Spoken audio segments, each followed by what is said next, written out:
Jeffrey Epstein was not born powerful. He entered the world in 1953, in New York, into a middle-class family with no political influence, no royal ties, and no visible connection to the global elite. There was nothing in his early life that suggested he would one day move freely among presidents, princes, billionaires, and figures connected to intelligence agencies. And yet, by the late 1990s, that was exactly where he was. That contradiction alone raised questions that were never fully answered. Epstein began his career as a teacher. From there, he moved into finance in ways that remain difficult to explain. He lacked the formal credentials normally required in elite financial circles, yet he somehow gained access to extraordinarily wealthy clients. Many of those clients were never publicly identified, and to this day, the true source of Epstein's wealth remains unclear. What is known is how he lived. He owned multiple luxury properties across the United States and abroad. He had a private jet, later infamously nicknamed the Lolita Express. He owned a private island in the U.S. Virgin Islands, along with residences in New York, Florida, New Mexico, and Paris. His lifestyle suggested backing far beyond what could be explained by conventional financial success. As the years passed, allegations began to surface. Not once, not twice, but repeatedly. Different people, in different places, over many years, described the same pattern. Young women were recruited with promises of work, money, or opportunity. They were transported between Epstein's properties. Once inside his world, strict control was enforced. Silence was expected. Intimidation was implied. Non-disclosure agreements were used. Cash payments and legal settlements followed. These were not isolated accusations. They were consistent. They came from multiple individuals who did not know each other, yet told remarkably similar stories. In 2008, the case finally reached the legal system in Florida. What happened next stunned legal experts. Instead of facing federal prosecution, Epstein received a secret plea deal. He served minimal jail time, with work release privileges that allowed him to leave custody for most of the day.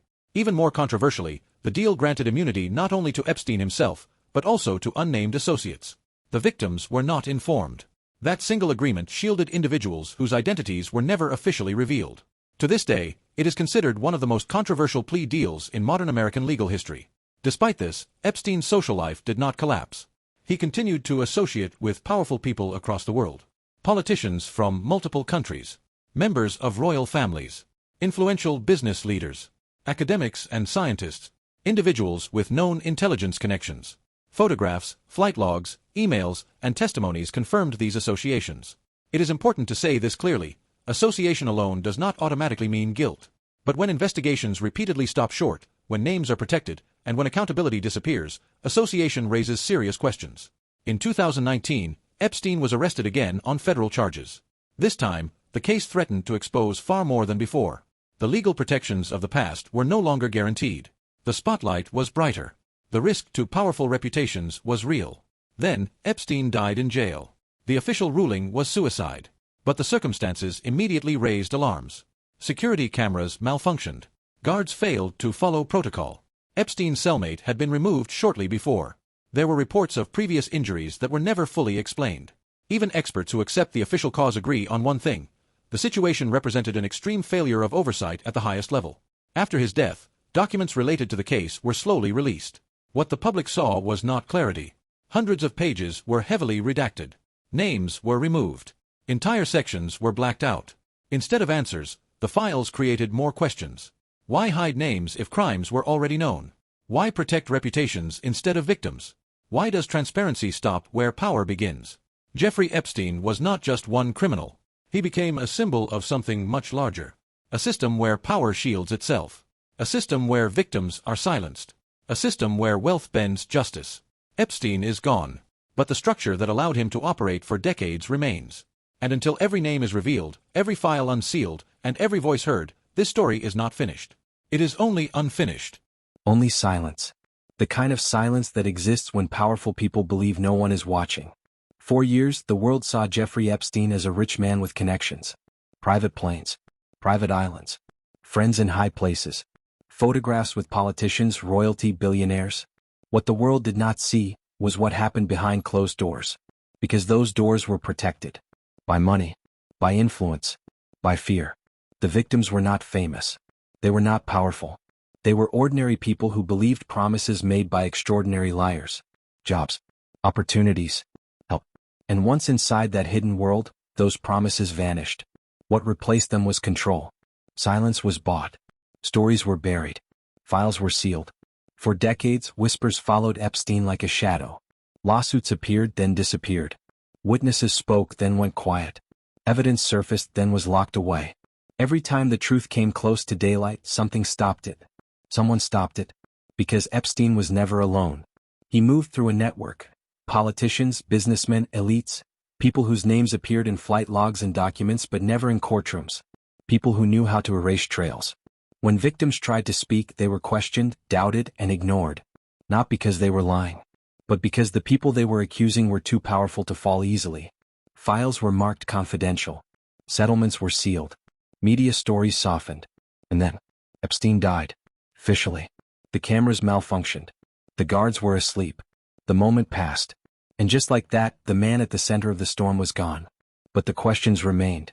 Who protected him? Who benefited from his silence? Who is still free today because the truth never fully came out?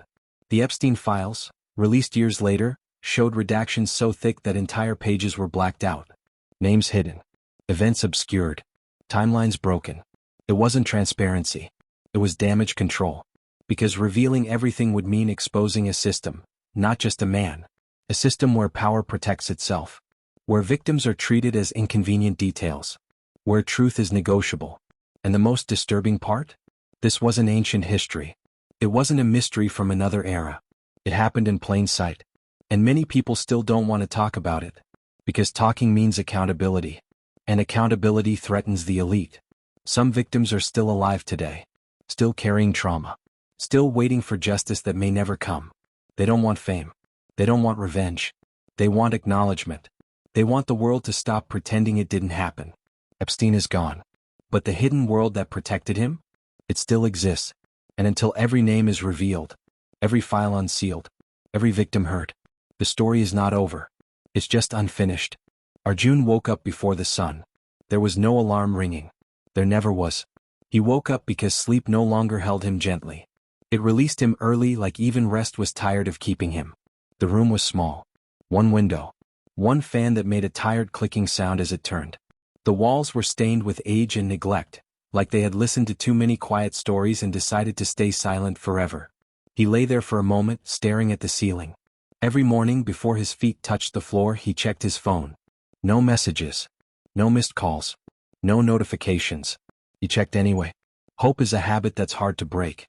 Arjun sat up slowly. His knees hurt. His back protested. He exhaled as if the air itself was heavy. He washed his face with cold water, watching the tired man in the mirror pretend to be fine. He used to look at mirrors differently once. He used to fix his hair. He used to smile at his reflection. Now he only looked long enough to make sure he was still there. Outside, the city was waking up. People rushing. Lives moving forward. Dreams colliding with each other. Arjun stepped into that world like he didn't belong to it. At the bus stop, people stood close together, yet somehow he stood alone. No one looked at him. No one greeted him.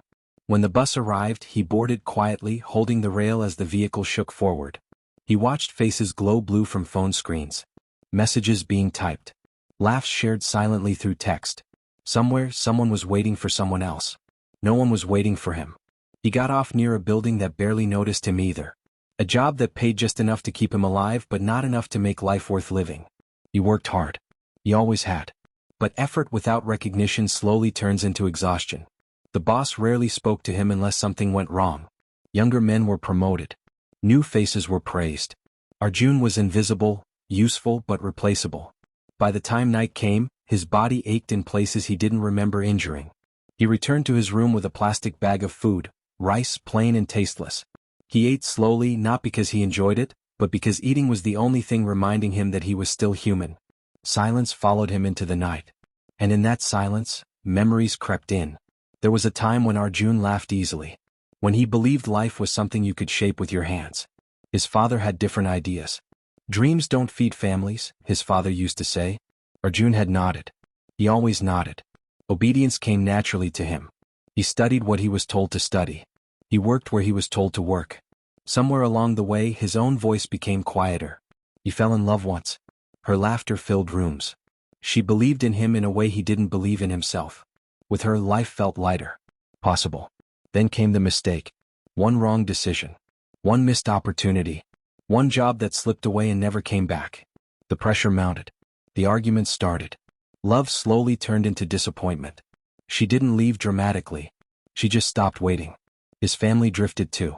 Not out of cruelty. Just distance. Everyone was busy surviving their own lives. Years passed. Jobs changed. Rent increased. His body aged faster than his dreams. One afternoon, the boss called him in and said they no longer needed him. Just like that. No thank you. No goodbye. No years of service remembered. Arjun walked out holding a paper that confirmed what he already felt, that he was no longer needed. He searched for work. Every place told him the same thing in different words. Too old. Too tired. Too slow. His chest started hurting at night. Sharp pains he ignored because doctors cost money. He told himself it would pass. Then the landlord came. Rent overdue. Warnings ignored because Arjun had no answers. His belongings were placed outside like trash. His life reduced to a bag. That night he slept on a bench. The cold bit into him. Rain soaked his clothes. People walked past him as if he were part of the pavement. At some point, pride broke. He called family. No answer. Not because they didn't care.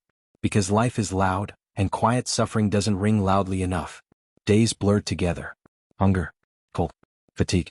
Yet one evening he saw an old man fall near the roadside. Without thinking, Arjun rushed to help him. He held him steady. Made sure he was okay. The old man nodded and walked away. No thanks. No reward. Arjun sat down slowly. For a moment he smiled. Not because life had improved, but because he had helped someone while having nothing. That night, lying under the open sky, he thought of his mother's voice. Be a good man, she used to say, even if the world is not good to you. His breathing grew shallow as the night deepened. He wasn't afraid of dying. He was afraid that no one would ever know he existed. Morning came. People walked past a man lying still on a bench. Some noticed. Some didn't. Life continued as it always does. There was no headline. No breaking news. No funeral crowd. Just another man who lived quietly and left quietly. And somewhere in the noise of the world, his story disappeared. Not because it didn't matter, but because no one stopped long enough to listen. No one knew Arjun's name. To the people who passed the bench that morning, he was just another body in the way. Someone muttered in annoyance. Someone else crossed the road. A shopkeeper complained that homeless people scared customers. A municipal worker finally stopped. He checked Arjun's pulse with 2 fingers, already knowing the truth. He sighed, not out of sadness but routine. Another day. Another body. Arjun was lifted into a van that smelled of disinfectant and old metal. His bag, his entire life, was tossed in after him. No one checked inside. Inside the bag were simple things. An old photograph. A broken watch. A folded piece of paper. The photograph showed a younger man smiling awkwardly, standing beside a woman who looked at him like he mattered. The watch had stopped years ago, but Arjun kept it anyway. Time had stopped for him too. The paper was a list. Rent. Food. Medicine. Things he never fully caught up with. At the hospital, a doctor filled out a form quickly. Cause of death. Exposure, untreated illness, exhaustion. No family present. That line was written without hesitation. Because no one came. Days passed. The city forgot him instantly. The bench was occupied again. The street was loud again. Life moved forward with cruel efficiency. But somewhere far away, his sister scrolled through her phone late at night. She saw a missed call notification buried deep in her history. A number she hadn't saved. She frowned. She remembered her brother suddenly. Not clearly. Just a feeling. Guilt pressed lightly on her chest. I'll call tomorrow, she thought. Tomorrow never came. In another house, his father sat alone, older now, weaker. He stared at the wall where Arjun's childhood certificate once hung. He wondered briefly how his son was doing. Then the television got louder. Weeks later, Arjun's belongings were cleared. Thrown away. The photograph landed face down in the trash. The watch shattered. The paper dissolved in rain. Nothing remained. But if you listen carefully, really carefully, you can hear the truth in stories like his. Not every man who fails is lazy. Not every quiet man is empty. Not every homeless man is broken beyond repair. Some are just tired. Tired of trying. Tired of waiting. Tired of being strong alone. Arjun did not ask for much. He wanted to matter to someone. Some deaths are loud. People gather. Phones come out. Voices shake. Arjun's death was not like that. It slipped into the world quietly, the same way he had lived. There was no funeral. No prayers spoken aloud. No one stood beside a body and said, "He was a good man," because no one was there to say anything at all. The city cleaned itself efficiently. The bench was washed. The street was swept. The place where Arjun had slept for weeks looked exactly the same as it always had. That's how easily a life can disappear. Not because it meant nothing, but because it belonged to someone who had already been erased while alive. Somewhere days later, a charity volunteer found a small entry in a logbook. Male. Approximately middle-aged. Unidentified. She paused for a moment. She wondered who he had been. Did he have a name? Did he once laugh loudly? Did someone ever love him? She closed the book. There were many more pages to fill. Elsewhere, life continued with perfect indifference. A young man complained about his job. A couple argued over money. Someone scrolled past a video without finishing it. No one noticed that a man who once dreamed, once loved, once tried was gone forever. And maybe that is the hardest truth. The world does not stop for broken people. It steps over them. Arjun's life was not dramatic. It was not evil. It was not famous. It was ordinary. And that is why it was forgotten. If he had shouted, maybe someone would have listened. If he had collapsed in a crowded place, maybe someone would have helped. If he had mattered to the right people, maybe his name would still exist somewhere. But he didn't. So his story ends like this. No justice. No lesson learned by the world. No miracle. Just a quiet man who endured until he couldn't anymore. And tonight, as you listen to this story, there is someone else just like him. Sitting alone. Carrying years of silence. Hoping, without admitting it, that someone will notice. Most people won't. They never do. Because the saddest lives don't look sad enough from the outside. They look normal. And that is why men like Arjun disappear every day. Without sound. Without memory. Without anyone saying goodbye.